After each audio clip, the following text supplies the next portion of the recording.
Alright, what's going on everyone? Today I'm going to show you how to upgrade the Dino Might starter deck. To upgrade these decks, you need to go to your starter deck tab here. You need to select the deck. You cannot edit these, but you can clone them down here. And this is going to add a copy to your decks, which is right here. And this you can edit to your liking. You need to click on this little tab here, or if you're in this windowed mode, you need to click up here and you need to switch this to standard because it defaults to alchemy. So today we're going to be upgrading this on a budget with no rares. I think I forgot to mention that in the fairy deck. Crap.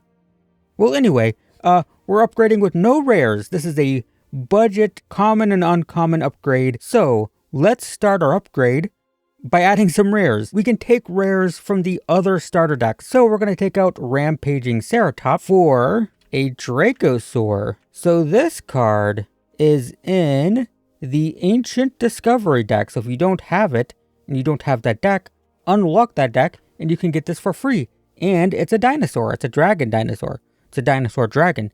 It's a 5-mana 5/5 flying first strike. At the beginning of your upkeep, you exile the top 2 cards. You can play them.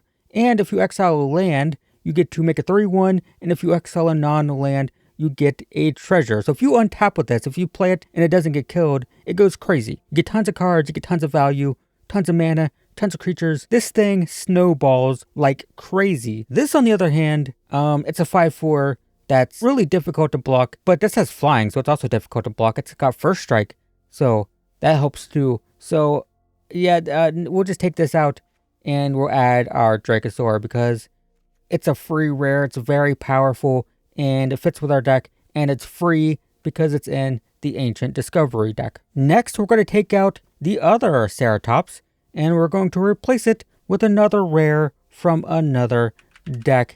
It's roaming, right? Roaming Throne. Yes, this is a very funny card for this deck because it's a throne, but it's a dinosaur. So this, when you play it, you choose a creature type. It's going to be dinosaur. It becomes that type, so it's going to be a dinosaur. And then if a triggered ability of another creature of the chosen type triggers, it triggers an additional time. So that's going to include stuff like this. If we have Roaming Throne and then we play Dracosaur, we get these twice. This is a triggered ability. We will draw a ton. Trumpeting Carnosaur will discover 5 twice. This starts producing 4 mana. And we have other dinosaurs that we're going to be adding. So we can have a 5-mana 5/4 or a 4-mana 4/4. So they scale. This has Ward 2, but the upside of this is it's kind of hard to block. And the upside of this is all of our dinosaurs just start going crazy. So perfectly happy to have this in for free from the Fairy Pranks deck.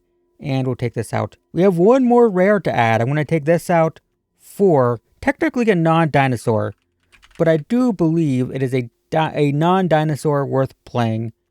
So this is from the Saddle Up deck. Let's talk about this first, actually. It's a 4-mana 4/3. When it enters, target creature gains menace.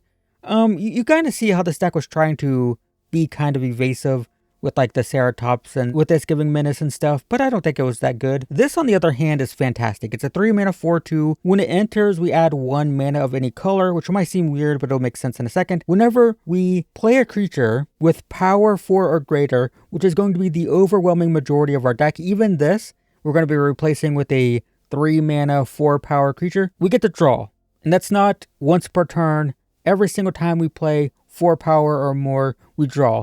Now, why the mana is relevant is because this has plot. The problem with playing this on turn 3 is it just gets burned out or killed because it's so good. But what we can do, we can plot it, wait until the following turn, say on turn 4, then we can play it for 0 mana because that's how plot works. And when it enters, it's going to add, and it's going to ramp us to 5. So we can plot this on turn 3, play it turn 4, have 5 mana, and play like a Dracosaur, which is then going to draw. So this is an okay dinosaur, but I don't think it's as good as this technically non-dinosaur, but a really good non-dinosaur for our deck. And it has a lizard in it. That has to count for something. So let's take one of these out and we'll add the Trailblazer in. Now let's get to the non-rares. We have a lot to change. I'm going to be changing a very significant portion of this deck. You can kind of pick and choose what you want to add or not add, but I mean, it's all commons and uncommons. I have 500 of each. I don't know about you guys, probably not that much. I do spend money on this game because I make videos, but we're going to take this out and we're going to be replacing it with the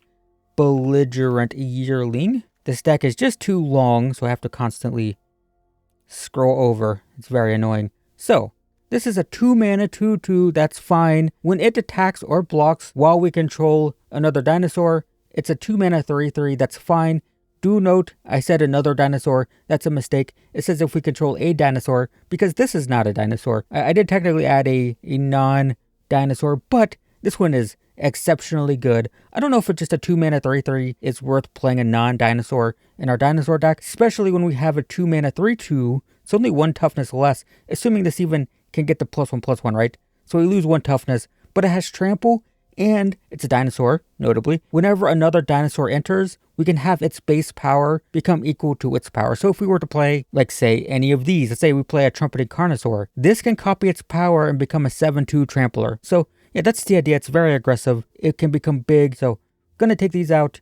Gonna add 3 of these in. Next, we're gonna take out Pick Your Poison for 1 more of these, which we already have, but it's very good. So this is, it can destroy an artifact, it can destroy an enchantment, it can also make the opponent sacrifice a creature with flying. Not any creature has to be with flying, which they might not have. So there's actually a chance that this is uncastable. There's a chance it does nothing. I mean, most decks will probably have an artifact. We have 1, right? We have 1 flyer as well. But I mean, just looking at our own deck, it's not guaranteed that this can even do anything. This, on the other hand, 2 mana, 2/3 haste. When it enters, we can pay 2, and when we do, target dinosaur deals damage equal to its power to another target. So if we draw this late, let's say it's like turn 7, and we have, I don't know, let's say we have this in play.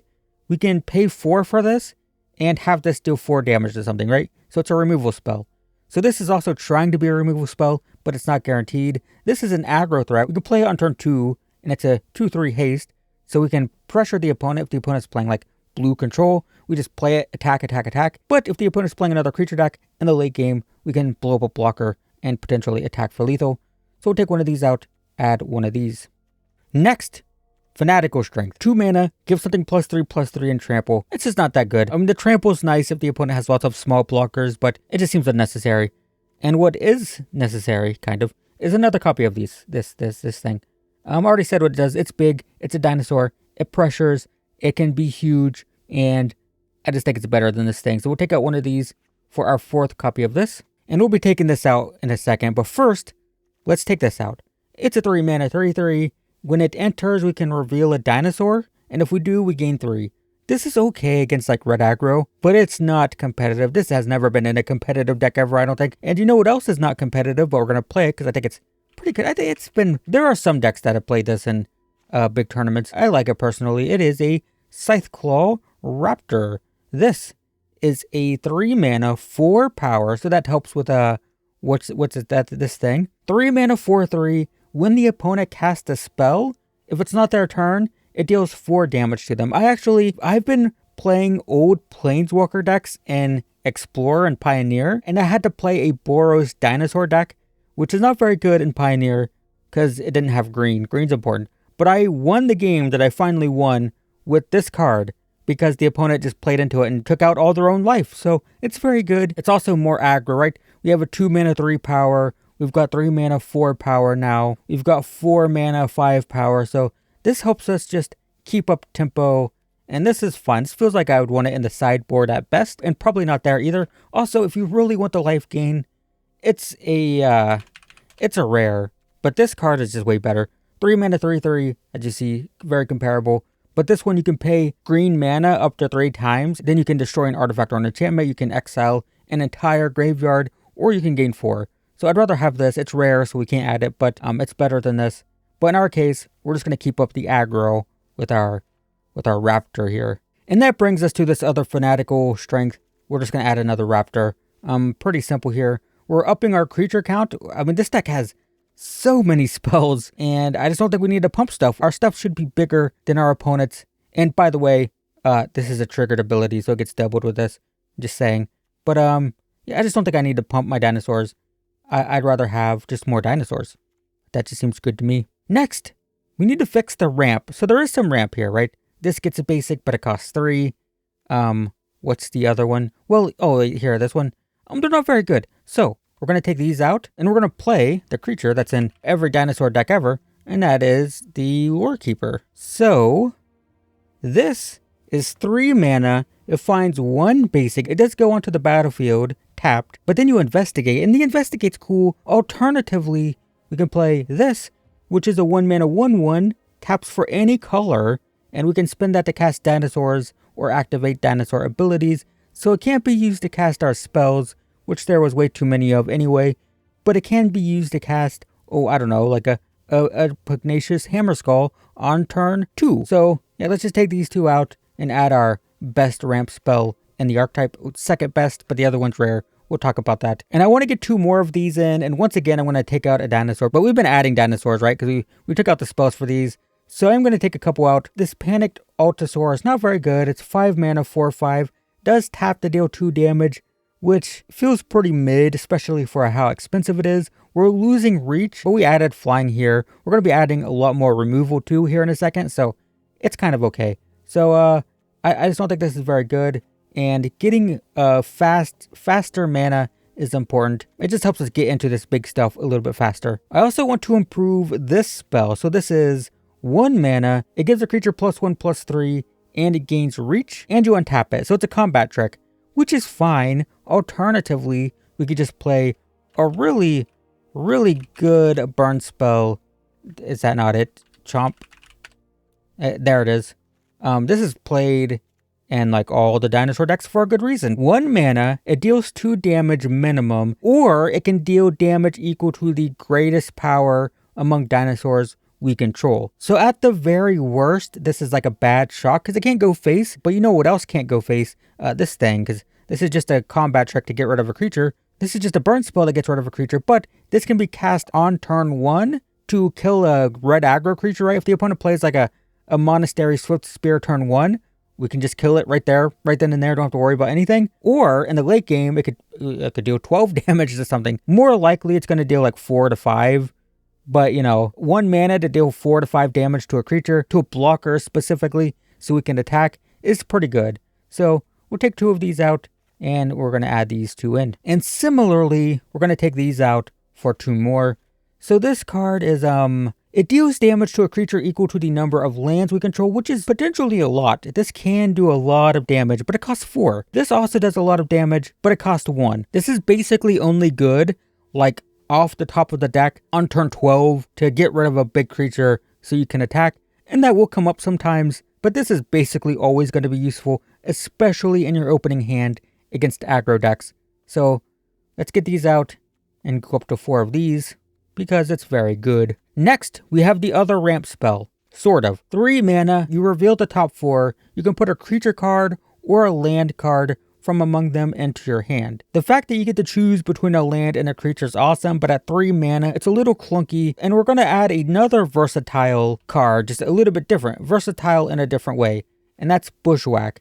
So this, for 1 mana, you can either search your library for a basic land, or you can have a creature you control fight a creature you don't control. So this is going to find a land just like this, or it's a removal spell. And you might notice that we've been adding a lot of removal to the stack, right? We have an extra copy of this. We just added 4 burn spells. We're going to be much more capable of blowing up blockers so we can attack. And if we need a land in our opener, if we like have this and 2 lands and we're worried that we're not going to find them, fine. Turn 1, just cast it, gain a land. That's fine. And it's 1 mana instead of 3. We do lose the ability to find creatures, but do keep in mind, we added this, which is really good at card advantage. We added this, which is going to draw cards.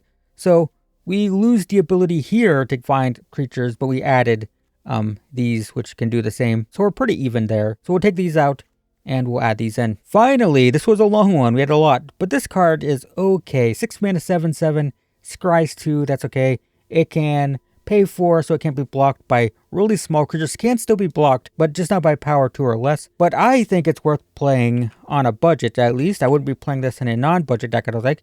But this card is pretty okay as a budget replacement for this. So this is 7 mana. It's only a 5/5, but when it enters, it makes a 3/3, so it's 8 total. But what makes this so good is the forest cycling. So once again, it's sort of like Bushwhack. It's either a big creature if we need it, if we top deck it in the late game, but if it's in our opening hand, it has forest cycling, so it can find us land, because our curve is pretty clunky, we have big stuff. So the fact that it is both even if the creature is not as good as this one, I don't think. It's the versatility of finding a land if we need it, but being a big creature if we don't, that makes this so good. And I would say maybe this is optional. I like this personally, but we've made a lot of changes, so you could keep this if you wanted to, but I think overall this is a little bit better. So I'm going to take these two out, and I'm going to add these two in. And that is our upgrades. Rares: Pugnacious Hammer Skull, Hulking Raptor, Trumpeting Carnosaur, and the one that isn't in the deck is Intrepid Paleontologist, right? Got it. These are the rares you want to be thinking about. So all of these are played in like basically every dinosaur deck ever. 6 mana, 7/6, Discover 5 is amazing. Hulking Raptor is very important to get to some of this bigger stuff, right? 4 mana, 5/3, hard to target with a ward, adds 2 mana, means you can have up to 7 on turn 5. Hammer Skull can be played on turn 2 with this, and it's a 6/6 for 3, which is crazy. This is a 2 mana 2/2, adds mana, and then you can exile a card from a graveyard, and you can basically cast dinosaurs from the graveyard with finality counters on them. You have to pay 2, then you pay the cost, so add 2 mana to the cost, and you can cast them from the graveyard and with the finality counter. If you want to add these, the things you want to be thinking about taking out are probably the weaker dinosaurs, the one I just added. This one's a little clunky, these as well, right? So like a 4 mana Hulking Raptor into a Dynamitron, much better. I guess this as well.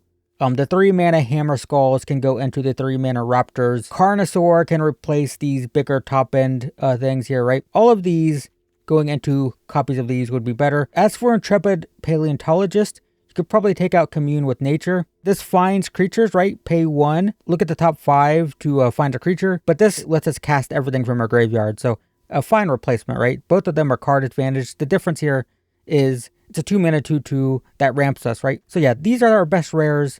I'd be looking at these and I'd be replacing all of these. But yeah, that's our upgrade. Definitely much better. Still budget. It's pretty solid. It's much more aggressive. You're going to find that you curve out better. You're going to be playing stuff like this early, and then you have removal and fight spells and stuff like this for the like mid to late game. And then you still have your big top end stuff if the game goes long. But yeah, hopefully that helps. Thanks for watching, everyone, and I will see you in the next one.